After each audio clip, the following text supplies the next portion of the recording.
Hi, everyone. Welcome to Mini Scroll, the daily internet culture podcast bringing you the biggest stories from social media, the creator economy, and the digital space every Monday through Thursday and sometimes Fridays. I'm your host, Lauren Meisner, the founder of the youth digital media brand, Centennial World.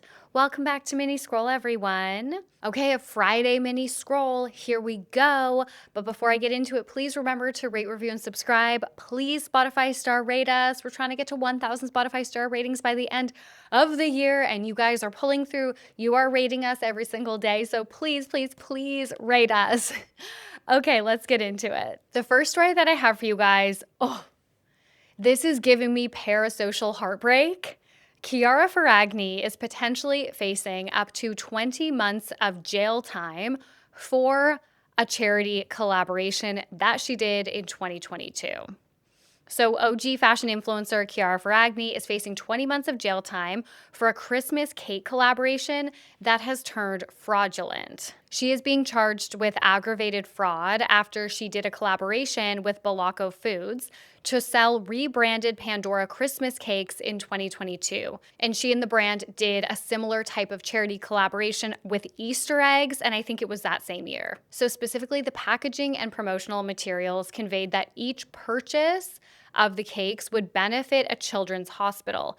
However, authorities found that Backlash had already made a single donation, around 50,000 euros, before the campaign, not a donation tied to each sale. In 2023, the Italian Competition Authority fined Chiara over 1 million euros for misleading customers through this campaign. She responded with a public apology. She said it was a communications error, and she actually donated 1 million euros, which was her fee for this influencer campaign. She donated it to the hospital, and she pledged to avoid mixing charity and commercial promotions in the future. She also later paid additional settlements involving the Easter eggs. So just a few days ago, on November 25th, the Milan prosecutor's office formally requested that she be sentenced up to 20 months in prison for aggravated fraud.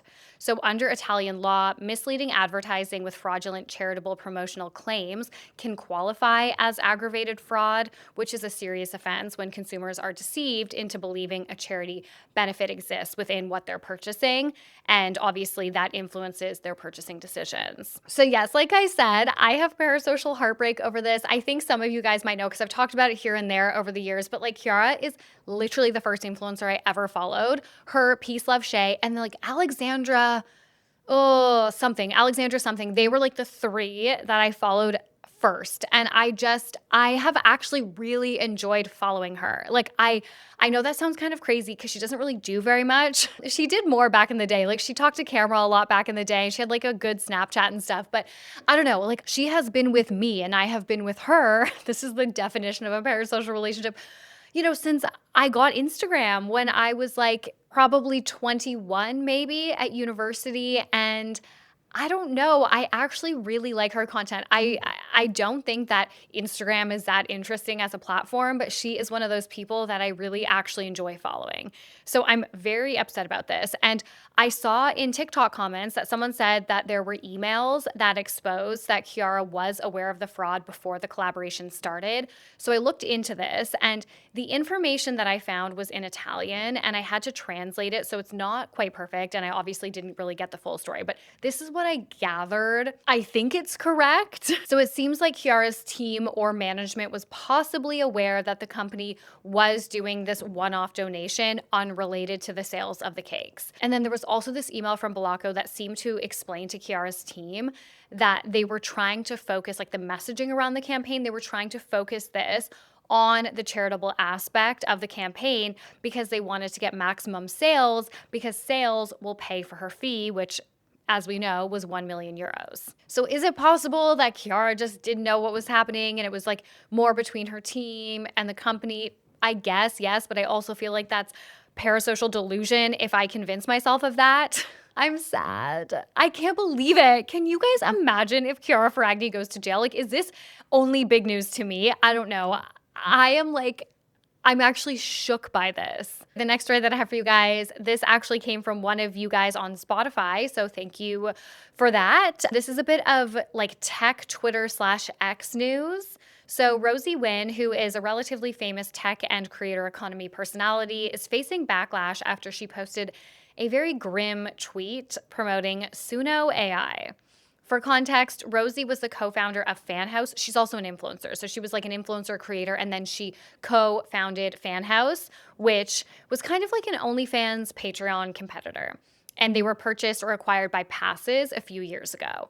And now she is the head of creators at Suno AI. So before I keep going, Suno AI is a platform that generates AI music from text prompts. They just raised $250 million, which now puts the company's valuation at $2.45 billion. I mean, the concept of that platform is obviously fucked up for so many reasons. Like, I understand that from a corporate perspective, a lot of people are expected to use AI in their jobs. And I understand that, like, in some cases, you cannot be categorically against AI because you need to keep your job. You need to eat. You need to survive. Like, fair enough. But I do not think in any world we should be celebrating the funding of a platform that erases artists completely from art.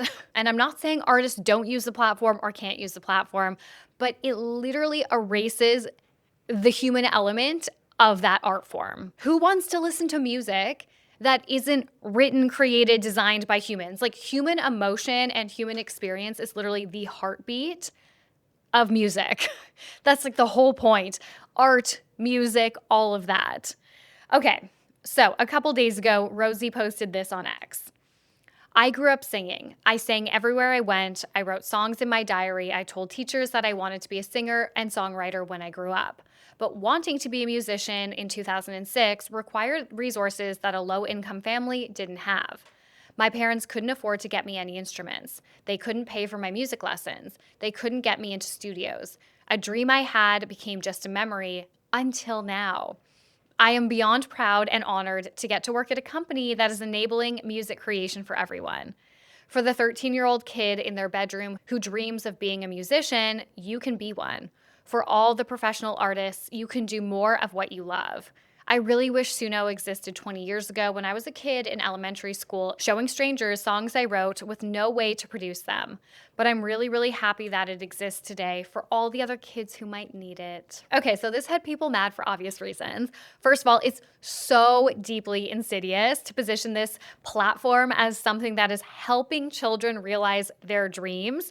Because, fun fact, Suno AI only paid musical artists a total of $2,000 to train its model. I can't. Okay, so this is from Gizmodo. Quote, according to Billboard, which obtained investor presentation materials from Suno, its users were generating about 7 million songs per day. Over the course of 2 weeks, created as many songs as are currently available on Spotify. Like, why do we want that? That is literally the antithesis of art and music. I just can't get over this. I know I already said that, but like, it's crazy. Its users, mostly young men, spend more than 20 minutes per day producing their own music, which is something that young Nguyen could only dream of.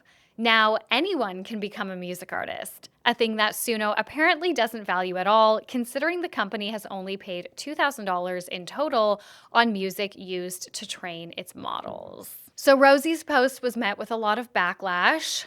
And this escalated after some who had been following her over the years brought up the reason why she actually stepped down from FanHouse. Again, FanHouse was the creator platform that she co-founded. So this is from Business Insider. This is an interview that they did with Rosie after she left FanHouse. Quote, she recalled clashes with VCs on issues like FanHouse's 10% take rate, which were the fees the business collected from transactions on its platform. Investors wanted to increase the rate to boost the company's profits. VCs also wanted FanHouse to experiment with technology like Web3 and artificial intelligence. Nguyen pushed back against these ideas because she didn't think they served the best interests of creators on the platform. Reminder, she is currently the head of creators at Suno AI. And then during this time when she left, she told TechCrunch this: it's not just about the money, it's about what platform is going to take care of me. Not every platform cares about its creators, and creators want to feel safe and cared for over anything else. That is so insanely ironic, you guys. Like, She is now the head of creators at an AI company that could clearly care less about taking care of the musicians, the artists, and the creators that they are directly profiting from, stealing their jobs, taking all of their work. Like, I just can't. At the time of recording, she hasn't taken down the tweet. I don't think she's going to. And yeah, her mentions and her quote tweets seem to be a disaster. Okay, the next story that I have for you guys, this is a story that I would have covered regardless. However, I feel like it's even more important for me to cover this since I did an entire episode yesterday about the TikTok Awards and our experience doing red carpet interviews there and how it was relatively positive.